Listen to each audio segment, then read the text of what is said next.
governar é uma questão de tempo para quem aprender a andar aliançado. Para vocês, nós estamos aqui nesse tempo falando a respeito da virada de semestre, do nosso culto dos 50%. E eu sei que esse ano de 2020 tem sido um ano muito interessante, né? A gente vê muitos memes na internet, o pessoal falando, né? Não quero nem contar depois a respeito do ano de 2020. A gente fala, nem a idade nossa não vai mudar, porque não valeu o aniversário nesse ano, pelo menos nesses 6 primeiros meses, que nem deu para a gente se reunir para comemorar. E muitas coisas que nos fazem refletir a respeito desse tempo, né? Tem sido um ano muito interessante. A gente ri de algumas coisas, a gente chora de outras, a gente pensa. Porém, esse ano tem sido um ano incrível. Tem sido um ano que, quando a gente olha pelos nossos olhos, através dos nossos olhos espirituais, quantas coisas têm sido construídas neste tempo, né? E é muito interessante porque se a gente olhar pelos nossos olhos naturais, você fala assim, Leila, como que você fala que o ano de 2020 tem sido um ano incrível? Porque quando a gente olha nos nossos olhos naturais, a gente se depara com situações que geram na nossa vida medo, geram na nossa vida ansiedade. A gente teve que aprender a se movimentar de uma outra maneira, se relacionar de uma outra maneira, né? O brasileiro, ainda que é muito do toque, a gente teve que aprender, nesse tempo, a se relacionar sem o toque, né? Eu sou uma pessoa que gosta, às vezes a pessoa estava conversando comigo, no meio da conversa eu já gostava de dar um abraço. Para mim, o abraço resolvia muitas coisas. Então, a gente está tendo que reaprender algumas coisas.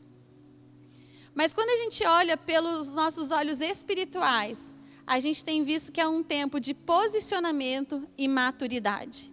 Acredito que a palavra maturidade, se você pegar no mês de junho, onde nós falamos a respeito dos 12 anos do sonho de Deus, todo mundo em algum momento falou a respeito de maturidade. E sempre quando nós falamos dos 50%, um tempo de nós pararmos, analisarmos, a gente sempre faz questão de frisar qual é a ferramenta que nós utilizamos para falar se nós estamos avançando, se nós estamos retrocedendo, se um ano foi bom, se um ano foi mal. Qual é a régua que nós temos utilizado para ver aquilo que nós estamos vivendo? A gente não está aqui para analisar a situação num olhar natural, mas daquilo que tem sido gerado no Espírito. Porque uma igreja profética é uma igreja que sabe discernir tempos e estações. Uma igreja profética sabe fazer uma leitura profética daquilo que está acontecendo. Então, a gente pode olhar sim e dizer que tem sido um ano incrível de amadurecimento, de posicionamento. Eu sei que quando começou o ano, a gente nem de perto imaginava que viria uma pandemia. A gente não sabia o que iria suceder no ano de 2020, no que diz respeito à pandemia. Mas se nós pararmos para analisar as palavras proféticas que estavam sendo liberadas sobre nós, a gente já consegue discernir aquilo que o Senhor estava preparando. Do tempo da igreja. A gente não poderia não saber exatamente o fato em si, mas o Senhor nos falou, esse ano será um ano necessário à reconciliação. Será necessário o relacionamento. O Senhor falou com a gente um tempo de voltar a casa. Tantas coisas o Senhor foi nos falando, foi nos preparando para este tempo. E tem sido um tempo muito especial, porque você vê que uma igreja profética, ela sempre tem uma direção, ela sempre tem um destino, e o Senhor vai sempre nos posicionando. Isso sem falar que nós estamos dentro de uma década de governo. E quando a gente fala aqui a respeito de governo, a gente fala de várias esferas. Assim como nós, quando falamos de relacionamento, né, me lembro do apóstolo Eli ministrando, de você aprender a se relacionar consigo mesmo, do seu relacionamento com Deus. E o governo também são de várias esferas. A gente fala de um governo pessoal, a gente fala do governo das nossas emoções, A gente fala a respeito dos 7 montes, que está falando de política, que fala de artes, que fala de economia, que fala de família, que fala de religião. Quando a gente trata de governo, são tantas as esferas. E eu sei que quando Deus olha para a terra, no que se trata de governo, Ele vê a sua igreja. O Senhor, quando Ele trata de governo, Ele não olha assim, nossa, será que é de esquerda? Quem está no governo? É da esquerda? É da direita? Está afiliado a tal partido? Não é partido? O governo da terra, o Senhor entregou à sua igreja. E a palavra de ordem para este tempo, no que diz respeito a governo, é maturidade. E é muito interessante porque quando se fala de maturidade, se fala de deixar as coisas de menino. De deixar para trás a meninice. Quando a gente fala de deixar para trás as coisas de menino, de deixar a infantilidade, a gente fala de você deixar o egoísmo, de você deixar um linguajar infantil, fala de você aprender a se relacionar, fala de você aprender a servir. Isso está relacionado à maturidade. Quando a gente fala de maturidade, tudo é meu, tudo gira ao meu redor, tudo está voltado ao meu interesse. E quando o Senhor tem falado a respeito de governo, tem sido justamente ao contrário. De você aprender a se relacionar naquilo que você pode servir a alguém. De você entender que aquilo que acontece não diz respeito somente à sua vida. O Senhor nos transicionou neste tempo. O Senhor quer mudar a nossa maneira de se relacionar. O Senhor quer mudar a nossa maneira de falar, de se comunicar. Isso com certeza em algum momento, acho que a profeta Camila vai falar um pouco a respeito dessa linguagem. Ela falou um dia aqui no culto, e eu sei que depois o Senhor foi amadurecendo algumas coisas mais. Mas quando a Bíblia fala assim, quando eu era menina, eu falava como menino, eu agia como menino, mas depois que cresci, eu deixei estas coisas. É um tempo de nós transicionarmos na nossa maneira de nos movimentarmos. A palavra nos diz que quando uma pessoa imatura, quando uma criança governa, é sofrimento sobre o povo, é maldição. E eu sei que neste tempo, o mundo todo está com seus olhos voltados à igreja. As pessoas estão atrás de uma resposta. As pessoas estão atrás de uma palavra de esperança. Estão atrás de uma palavra de fé. E o que as pessoas, ao olharem para a igreja, têm encontrado neste tempo? Uma igreja madura, uma igreja que manifesta Cristo em tudo aquilo que faz, uma igreja que sabe se relacionar. O que as pessoas têm olhado e têm visto em nós neste tempo? O que as pessoas têm achado em nós para este tempo? As pessoas estão procurando por uma resposta. As pessoas estão procurando por uma palavra de esperança. Porque se hoje você olha e você abre qualquer mídia, você vai ver, morreu tantas pessoas, quebraram não sei quantas pessoas, infectadas tantas pessoas. As pessoas querem esperança, querem alegria neste tempo, e a gente só pode encontrar em Cristo. E os únicos que podem manifestar a Cristo é a sua igreja, é o seu corpo. Não existe aonde você encontrar fé, se não for naquele que é o autor e consumador da nossa fé, que é em Cristo. E o que eu sei que na verdade é que esse tempo de pandemia veio acelerar algumas coisas que já estavam acontecendo. Ela veio sim para expor e para acelerar alguns processos que já estavam acontecendo. Posso te dar alguns exemplos. Por exemplo, na educação. A pastora Eliana está aqui, depois a gente vai participar de um bate-papo. Mas há quanto tempo já não vem se conversando sobre uma reforma na educação? Que a maneira de se ensinar as crianças já estavam antiquadas. De você colocar eles em carteiras, enfileirados, um atrás do outro, utilizando apenas a lousa. Há quanto tempo já não vem se conversando a respeito disso? E o que aconteceu é que na pandemia, além disso ser exposto, acelerou um processo, onde os professores estão tendo que se reinventar para dar aula online com os seus alunos. Está tendo que usar outras maneiras, outros métodos para ensinar os alunos através da internet.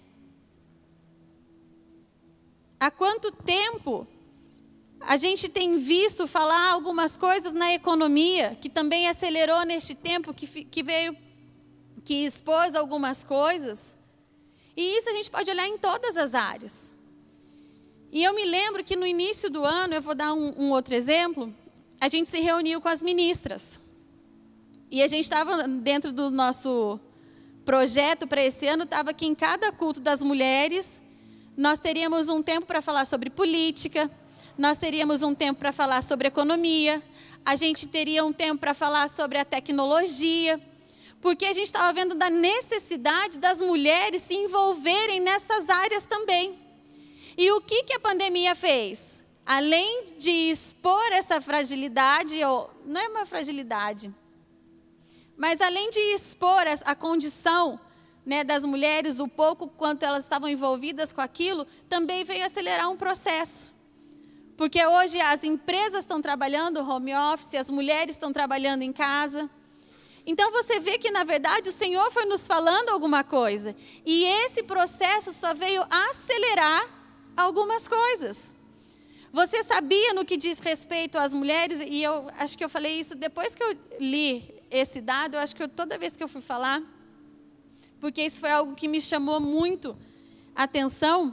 Você sabia que da população que está abaixo da linha da pobreza, mais de 50% dessas pessoas são mulheres?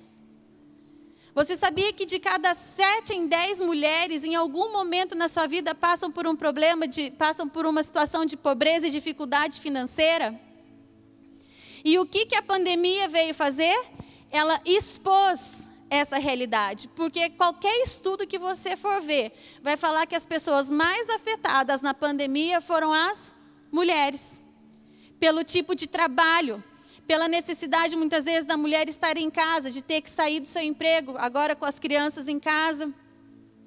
Então tudo isso veio expor uma realidade já existente, e ele só acelerou esse processo daquilo que já estava em transformação, só veio para acelerar esse processo. E quando o Senhor, no começo do ano, Ele falou para nós, se preparem. Se preparem, busquem entender como funcionam algumas coisas.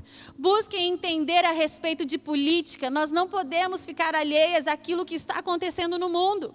Nós não podemos ficar alheias àquilo que acontece no mercado financeiro. A gente não pode ficar de fora daquilo que acontece na tecnologia. A gente tem que estar envolvida em tudo isso que tem acontecido. Eu sei que o Senhor nos falou sobre isso. Ele falou, se preparem. Se preparem. E eu sei que esse começo de ano, para muitas pessoas, podem ter se sentido um pouco perdidos, né? Quando chegou a questão da pandemia, quando começou essa questão do isolamento, a gente achou que era 10 dias, 15 dias, e já estamos aí desde março, dentro desse processo, agora retomando, né, algumas coisas, aprendendo. Só que 6 meses já se passaram, e agora não é mais tempo de estar perdido. Existe uma situação de você ser pego de surpresa. Outra coisa é você continuar dentro dessa situação. O que me veio na cabeça quando eu estava preparando essa palavra é igual quando você toma um caldo. Você está na praia, feliz da vida, veio uma onda, tomou um caldo, você dá uma mergulhada, fica tudo meio turvo, mas chega uma hora que você precisa respirar e você precisa ser intencional. E é a mesma coisa do que aconteceu. Muitas pessoas foram pegas de surpresa no que diz respeito às circunstâncias do vírus, da pandemia, de tudo isso. Mas agora não é mais tempo de nós permanecermos dessa maneira. Agora é um tempo de nós sermos intencionais. Neste tempo, nesses próximos 6 meses, é tempo de nós sermos intencionais na nossa movimentação. É tempo de nós reagirmos. É tempo de nós nos posicionarmos. Guarda isso no seu coração, é um tempo de posicionamento. A igreja ela precisa se posicionar com maturidade para manifestar a Cristo. E nós mulheres precisamos nos envolver neste processo. Nós mulheres temos que estar envolvidas nesse processo. Sair dessa questão da meninice, do é meu, eu tenho, eu quero, eu posso, acho que a gente pode mesmo, mas de você sair no tudo voltado a você, de uma visão particular e egoísta. Sair somente das nossas necessidades. De você sair e olhar somente para a sua casa. É um tempo de nós expandirmos a nossa visão. É um tempo de nós entendermos que aquilo que nós fazemos não é algo pequeno. É você entender que tem valor em você cuidar da sua casa, tem valor em você cuidar do seu filho, tem valor você fazer várias coisas ao mesmo tempo. Isso não é algo pequeno. Isso pode ser algo comum na sua vida. Isso pode ser algo comum dentro da sua rotina, do seu cotidiano, mas existem coisas preciosas por trás disso que você faz. Mas uma das coisas que o Senhor quer fazer conosco é expandir a nossa visão, de que nós podemos estar construindo algo maior através daquilo que nós estamos fazendo. Nós precisamos amadurecer. Nós precisamos deixar para trás as coisas imaturas e deixar uma visão pessoal. Nós precisamos semear além daquilo que é nosso, daquilo que está dentro do nosso campo. E depois eu vou falar um pouco a respeito disso. Só deixa eu ver se eu já não pulei aqui. Nós precisamos deixar uma visão pessoal e semear ali daquilo que é o nosso campo. Por exemplo, quando eu olho para a nossa igreja, quando eu vejo, por exemplo, o departamento infantil, quando eu vejo que às vezes nos domingos a gente tinha mais do que 100 crianças ou quase 100 crianças por domingo na igreja, separados por faixa etária. Quando eu vejo, por exemplo, no departamento infantil, quando chega em outubro, que eles convidam as crianças para estarem aqui na igreja, para dormirem aqui, para que não se envolvam em festas com princípios contrários à palavra, eu vejo que são pessoas semeando além do seu próprio campo. Quando eu olho, por exemplo, para os teens, para o BSK, que eu vejo professores doando seu tempo estudando para formar adolescentes empreendedores, são pessoas que estão semeando além do seu campo. Quando eu vejo no FAP, por exemplo, investindo recurso, são pessoas que estão investindo além do seu campo. São pessoas que renunciaram questões pessoais para semear no campo de outras pessoas. São pessoas que abrem mão do seu tempo, abrem mão muitas vezes do tempo com a sua família, do seu conforto, para semear em campos que não são delas. Quando eu olho, por exemplo, ao Java, de dispor a sua vida, como eu vejo o Kiko, ministrando na vida de pastores, estando aqui na igreja todos os dias, ouvindo, atendendo, aconselhando. São pessoas que abriram mão de semear em algo pessoal para semear em outros campos. E o Senhor quer nos levar este tempo a expandir o nosso campo de semeadura. Tinha uma frase que eu escrevi aqui, juro que eu não estou achando ela aqui. Quando eu olho, por exemplo, a vida do meu pai, que renunciou praticamente à sua própria vida para semear em outros campos, são pessoas que entenderam o sentido da vida. Eu sei que às vezes a gente tem uma visão muito particular e muito egoísta. É a minha casa, é o meu trabalho, então eu cuido da minha casa. Eu trabalho para pagar as minhas contas. Eu trabalho para fazer aquilo que eu quero. São pessoas que vivem dentro de um cotidiano que tudo gira ao seu redor. Tudo que faz é para ela mesma. Então você só cuida dos seus filhos. Você só se envolve com aquilo que toca a sua vida. Você só trabalha e só semeia naquilo que você investe, algo que vai dar um retorno pessoal para você. Mas quando você entende o que é você investir em outras pessoas, você compreende o que é o sentido da vida. Às vezes nós cobramos dos outros coisas que nós podemos fazer. Muitas vezes a gente espera do governo alguma ação, a gente espera da igreja planos, estratégias de como tocar a vida dos nossos filhos, de como fazer tantas coisas. Mas a gente não se preocupa nem sequer com o que acontece na esquina de casa. A gente cobra se o governo não faz nada, mas a gente mesmo não se envolve para gerar transformação. O que acontece na esquina da sua casa, você não se envolve porque você acha que aquilo não diz respeito à sua vida. E você sabe que às vezes a gente escuta as pessoas falando mal da paternidade, de um cuidado, né, muito zeloso. Mas isso é você entender que você tem uma responsabilidade diante de Deus, que Deus te entregou um campo de semeadura. E vou falar um pouco a respeito disso. E eu sei que o Senhor tem nos chamado a envolver em algumas coisas que a gente não queria se envolver. A Norma liberou uma palavra profética, quando ela fez o Zoom com as mulheres, falando a respeito disso. Que nós iríamos nos envolver em áreas que muitas vezes a gente não gostaria de se envolver. A gente tem que ter responsabilidade, sim, com o que acontece na nossa cidade. A gente precisa ter responsabilidade, sim, com o que acontece com as crianças na escola. A gente precisa, sim, se posicionar. Porque nós mulheres temos muita capacidade que está enterrada dentro da nossa própria casa. A gente precisa, sim, entender que nós temos potencial de transformação por onde quer que nós passarmos. Está na mão das mulheres, muitas vezes, estabelecer uma cultura.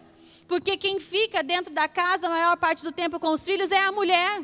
É a mulher que está tendo ali a oportunidade de investir coisas preciosas nos filhos. Quando você olha, por exemplo, uma faculdade de pedagogia, onde a maioria é as mulheres, quantas professoras têm capacidade de tocar a vida dos seus alunos? Nós temos muito potencial, mas que está escondido muitas vezes atrás de um egoísmo. Eu não vou me envolver nisso, porque isso não diz respeito à minha vida. Mas você tem ferramentas que podem transformar aquela situação.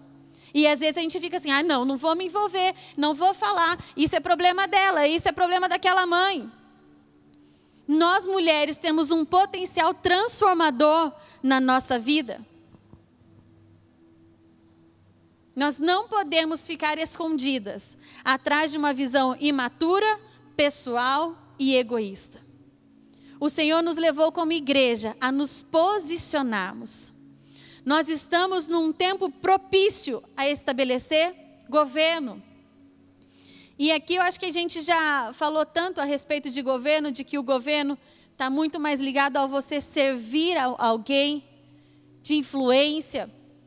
Está muito mais nesse sentido do que o governo no sentido de estabelecer domínio.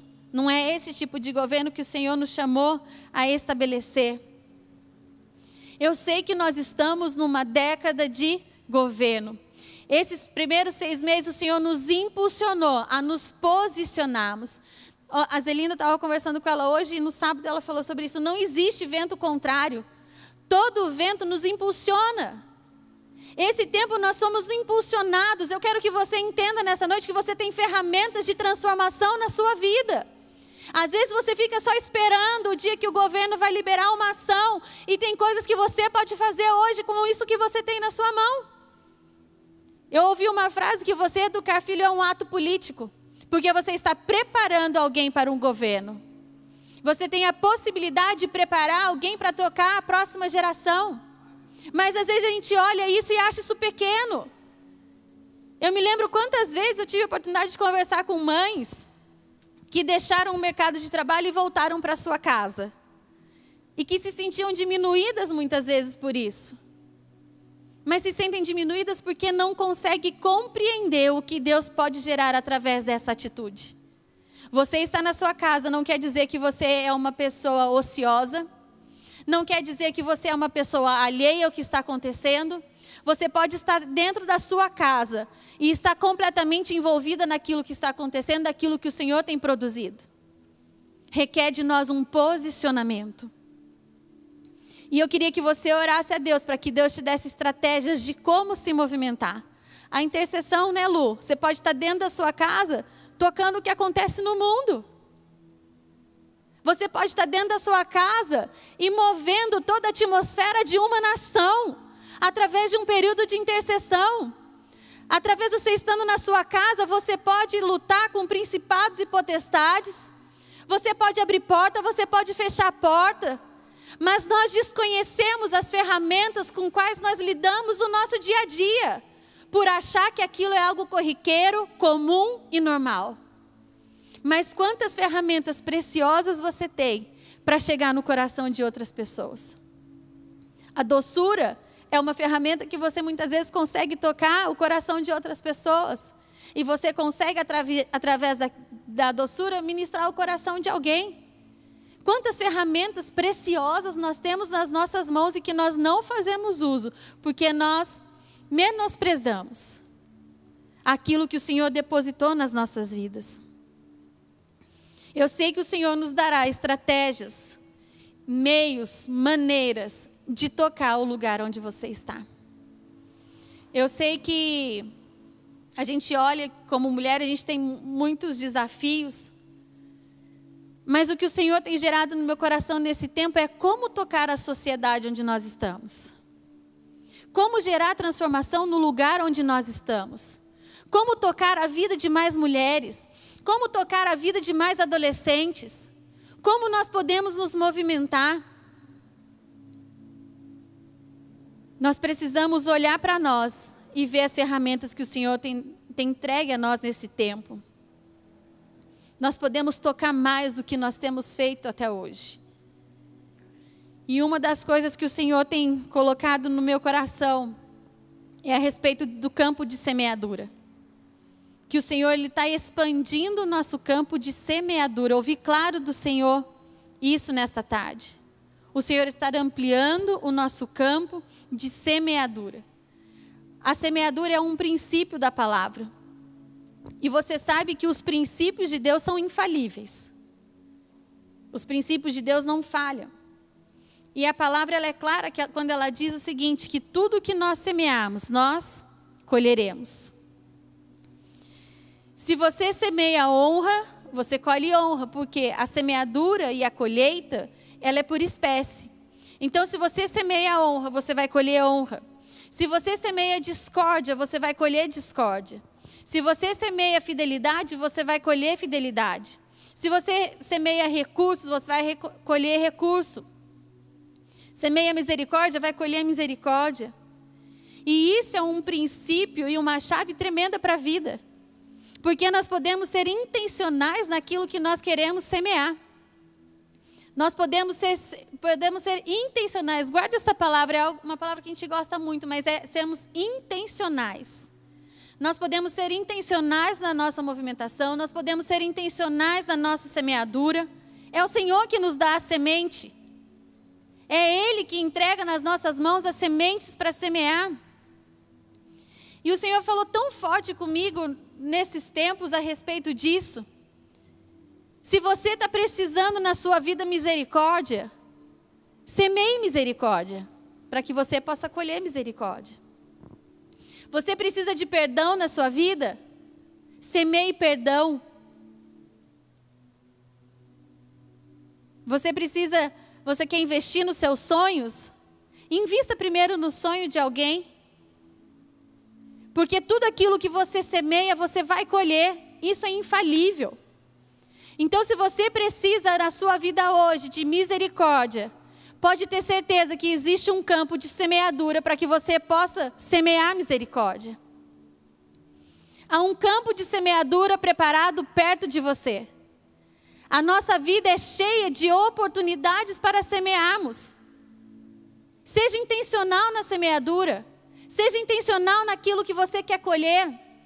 Isso é infalível na nossa vida, porque é um princípio eterno de Deus que se cumpre de maneira real.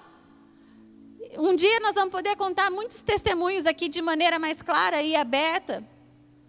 Mas se você precisa de perdão na sua vida hoje, perdoe alguém que está do seu lado. Às vezes a gente é tão duro para perdoar. Às vezes a gente coloca tantas condições para perdoar alguém. Só que a Bíblia é clara em nos falar a respeito disso, que assim como nós perdoamos, nós seremos perdoados. E às vezes a gente faz questão de manter algumas pessoas presas na nossa vida, porque a gente acha injusto a gente simplesmente perdoar. E antes que você tivesse semente para semear, o Senhor lançou semente na sua vida como uma terra fértil. A plantação, ela é um ciclo que se repete. Então você tem uma semente que gera um fruto, que gera uma outra semente, que gera um outro fruto. E foi assim na nossa vida. Queria que você abrisse comigo em Marcos, capítulo 4. É um texto muito conhecido quando fala a respeito da parábola do semeador. E eu escolhi o texto de Marcos, né? Tem em outros evangelhos também. Porque se hoje nós podemos semear, é porque nós temos sementes. Se hoje nós podemos semear alguma coisa, é porque nós temos sementes que o Senhor depositou em nós. E a Bíblia diz assim, Marcos capítulo 4. Nós vamos ler só o versículo 5 e depois 5, 6 e o 8. Diz assim: Outra caiu sobre pedregais, onde não havia muita terra. Logo nasceu, porque não tinha terra profunda. Eu achei muito interessante, eu nunca tinha reparado nisso. Né? Eu sempre achei que caiu no meio do pedregal e morreu. Mas aqui diz não. Diz que caiu onde não havia muita terra. Logo nasceu, de maneira rápida. Nasceu porque não tinha terra profunda. Mas saindo o sol, queimou-se e secou-se, porque não tinha raiz. E o versículo 8 diz assim: Outra caiu em boa terra e deu fruto, que vingou e cresceu, produzindo a 30, a 60 e a 100 por um. E o Senhor tem falado comigo nesse texto, quando fala a respeito de semeadura, porque o Senhor tem falado a respeito de campos de semeadura. Aqui fala de uma semente que caiu numa terra com muitas pedras. Produziu fruto, mas não produziu raiz. E veio o tempo difícil e secou. Secou, o fruto não foi um fruto permanente.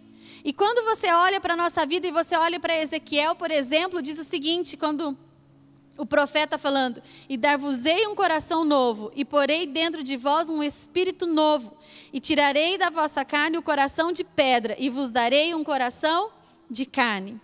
E porei dentro de vós o meu espírito, e farei que andeis os meus estatutos, e guardeis os meus juízos, e os observeis. E o que o Senhor começou a falar quando diz a respeito aqui de pedregulho, de pedras, que nós somos preparados para sermos terra fértil. Antes a gente era essa terra superficial, cheia de pedra, que o Senhor precisou preparar para que os frutos gerados em nós, para que os frutos que o Senhor depositou, da semente que o Senhor depositou em nós, fossem frutos eternos e frutos que permanecessem. Não quer dizer que até hoje você não deu fruto, mas podem ter sido frutos rápidos e que deram, e quando veio o tempo difícil, acabou. Mas quando você olha para a nossa vida, o Senhor tem produzido e o Senhor tem movimentado uma terra profunda neste lugar. Quantas sementes depositadas durante esses 12 anos, em terra profunda, em terra boa, que foram frutos que não nasceram da noite para o dia. Quantos frutos semeados há 12 anos atrás que ainda não geraram frutos, mas que vão gerar nesse tempo, um tempo de gerar frutos. A Bíblia fala aqui de terra boa, de sementes que vingaram e cresceu, e produz raiz, e produz frutos que se multiplicam. Nós somos preparados como uma terra boa, com uma semente incorruptível, que é Cristo. E essa semente que é Cristo depositada em nós como uma terra boa, que passou por um processo de arrancar essas pedras, essa semente do Cristo incorruptível começa a gerar frutos, para que possam gerar novas sementes, para que a gente possa depositar em novos campos de semeadura.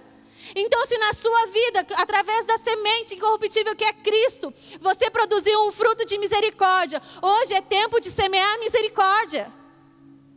Se um dia o Senhor olhou para a sua vida e viu algo bom, hoje nós temos sementes para olhar para a vida de outras pessoas e vermos algo bom, porque Ele viu algo bom quando nós éramos maus. E nós hoje podemos falar: eu tenho essa semente na minha vida daquilo que foi semeado. Quando a Zê, no sábado, ministrando aqui, ela falou assim, o apóstolo olhou em mim 12 anos atrás, uma ministra. E hoje ela pode experimentar a vida dela dando esses frutos e depositando sementes sobre outras pessoas. O Senhor está expandindo o nosso campo de semeadura. Quais são as sementes que você possui na sua vida? Do que você experimentou? Do que você experimentou nesse tempo onde a sua terra foi preparada, onde a sua terra foi removida, onde as pedras ficaram para trás. E agora você começa a gerar frutos.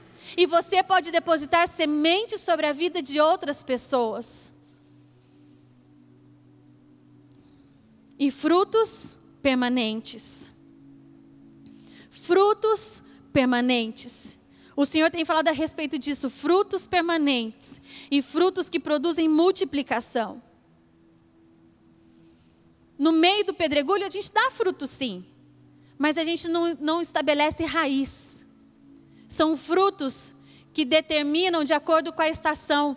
Quando você vai lá para Jeremias, que fala que nós somos como árvores plantados junto ao ribeiro, que fala de raízes profundas, que fala de você não temer as estações, porque os nossos frutos são permanentes. Em Gálatas, fala a respeito da semeadura também. Gálatas capítulo 6.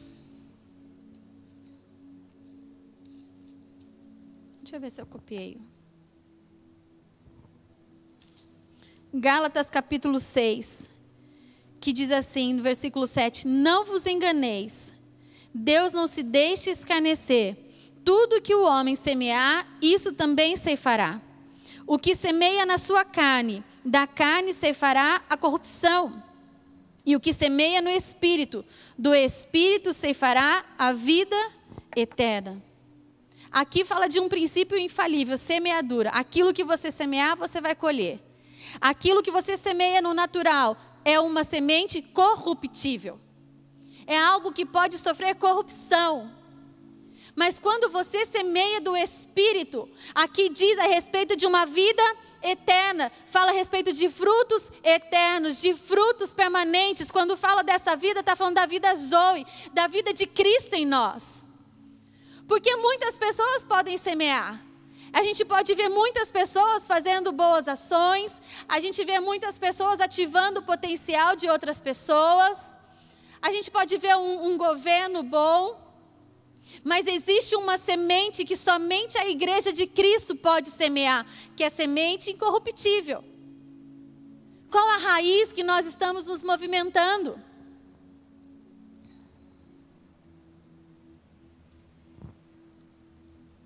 Existem muitas pessoas se movimentando neste tempo.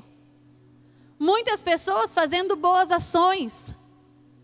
Existe. Aí, quando a gente fala da raiz adâmica, era o conhecimento do bem e do mal. Existem frutos bons também. Mas existe uma raiz incorruptível. Existe um lugar onde nós estamos enxertados e o que flui em nós é a vida de Cristo. É onde nós estamos enxertados. E quando nós estamos enxertados ali, as sementes que nós depositamos sobre outras pessoas, sobre a nossa cidade, sobre o bairro onde nós estamos, são sementes incorruptíveis. São sementes que permanecem ao longo do tempo. Você aí na sua casa, você pode pensar quantas estações você já passou na sua vida e você permaneceu em pé. E veio o tempo seco e você permaneceu. Veio a chuva, você permaneceu. Veio a tempestade, veio o que for, mas você permaneceu firme, porque existe uma raiz incorruptível na sua vida, que não precisa, não determina, a circunstância não determina a sua vida, porque você tem uma raiz incorruptível. Cristo foi depositado na sua vida, uma terra boa, uma terra profunda. Foi necessário processos difíceis? Sim. A pegar aquela terra e mexer e transformar ela numa terra propícia a gerar frutos, é um processo longo, é um processo demorado. Mas você pode dizer que há uma semente incorruptível na sua vida, que o sol não secou, mas que você produziu raízes profundas. E hoje você pode impartir daquilo que você recebeu na sua vida, ativadores. Você é uma pessoa ativadora de propósito, de visão, de olhar as pessoas e arrancar as pessoas da miséria, porque você pode falar assim: eu experimentei isso na minha vida. Você pode falar assim: eu tinha um espírito de miséria, e hoje você tem um espírito de empreendedor. Hoje você tem um espírito que consegue entender a sua identidade de filho. São processos doloridos, mas o Senhor está expandindo o nosso campo de semeadura. O Senhor está expandindo o nosso campo de semeadura, aonde nós vamos depositar daquilo que nós recebemos. Nós estamos em um tempo maravilhoso. Nós estamos à luz, como que foi, Lu, que você falou dos próximos 6 meses? Você usou uma palavra que eu gostei tanto. Brilhante. Nós estamos em um tempo brilhante, nós somos posicionados para este tempo. Nós somos posicionados para estabelecer governo neste tempo. É um tempo brilhante. Eu quero que você olhe para a sua vida hoje como se você fosse um arsenal de ferramentas. Para transitar, para se movimentar, para tocar a vida das pessoas. Se você tem habilidade para sentar e ensinar, isso é uma ferramenta que você pode tocar o lugar onde você está. Se você tem uma habilidade para ouvir, isso é uma ferramenta tremenda. Você sabe que hoje as pessoas precisam de mais gente para ouvir do que gente para ficar falando? As pessoas têm necessidade de sentar e poder falar daquilo que está se passando, do que está sentindo. Se você é um bom ouvinte, isso é uma ferramenta tremenda que Deus entregou nas suas mãos. Nós não podemos falar que nós não temos nada. A gente não pode falar que a gente não tem nada. Todos nós temos sementes que foram depositadas pelo Senhor em nós. Todos nós temos sementes. Todos nós experimentamos algo da parte do Senhor. Se você experimentou cura, você pode liberar palavras de fé e de cura sobre a vida de outras pessoas. Tudo isso está dentro dessa semente incorruptível que é Cristo. E eu sei que antes o nosso campo de semeadura era um bairro, era uma congregação. Depois o Senhor nos entregou outro, depois outro, depois outro. Depois o Senhor nos entregou uma cidade. Depois o Senhor já tem falado conosco que uma cidade transformada você transforma uma nação. O nosso campo de semeadura está expandindo. Mas é necessário que você envolva-se. Que você esteja envolvido naquilo que o Senhor está produzindo neste tempo. Você não está de fora. O que você precisa é ampliar a sua visão. Você não está de fora. O que você precisa é ampliar a sua visão do lugar onde você está.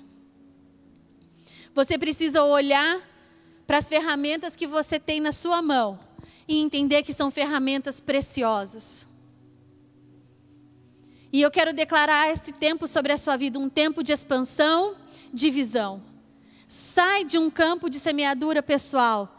Sai de um campo de semeadura nos seus filhos. Semeie na vida dos filhos daqueles que estão ao seu lado. Não semeie só na sua casa, semeie na casa de quem está ao seu lado. Não semeie só no seu trabalho, semeie no trabalho de quem está do seu lado. Você sabe que a gente tem muitas experiências através do FAP. Para quem está nos acompanhando e não conhece o FAP, é Fundo Apostólico para a Educação. A gente investe na educação de outras crianças. Nasceu no coração do meu pai, de investir, de ativar o potencial. E hoje nós tiramos as crianças de uma escola pública e nós financiamos todo o estudo dessas crianças que começam desde o 6º ano do ensino fundamental e vai a 3º ano do ensino médio, e junto com psicólogo, professores, com toda uma equipe para formar o indivíduo. E a gente tem tido experiências tão legais de pessoas que às vezes não têm condições de pagar uma escola particular para o seu filho, mas fala assim: olha, mas eu tenho aqui R$50 para investir no FAP. E depois de um tempo você vê aquele aluno que não tinha dinheiro para pagar uma mensalidade e ganhar uma bolsa integral na escola. De alguém ajudar a pagar o material e do aluno, do seu filho, ganhar um material escolar. São campos de semeadura que o Senhor prepara para nós. O Senhor está expandindo neste tempo o nosso campo de semeadura. O que precisa é apenas expandir a sua visão para que você veja valor naquilo que você possui. Nós mulheres temos muitas ferramentas. Invista na vida de outras mulheres também. Eu quero ver, na nossa cidade nós vamos ver as mulheres sendo ativadas no potencial delas. Eu não quero mais ver essa questão de falar de 50%. Mais de 50% da população abaixo da linha da pobreza são mulheres. Porque elas desconhecem a maneira como movimentar os recursos. Porque às vezes ficam viúvas, porque os maridos vão embora. E elas não sabem administrar riquezas. Não sabem administrar finanças. E quanto potencial, quantas mulheres administradoras com habilidade para isso, para sentar e ensinar e ativar o potencial de outras. Invista na vida de outras mulheres, tenha prazer em depositar as sementes que você tem carregado sobre a vida de outras pessoas, com frutos eternos e permanentes. Amém? Governar é uma questão de tempo para quem aprender a andar aliançado.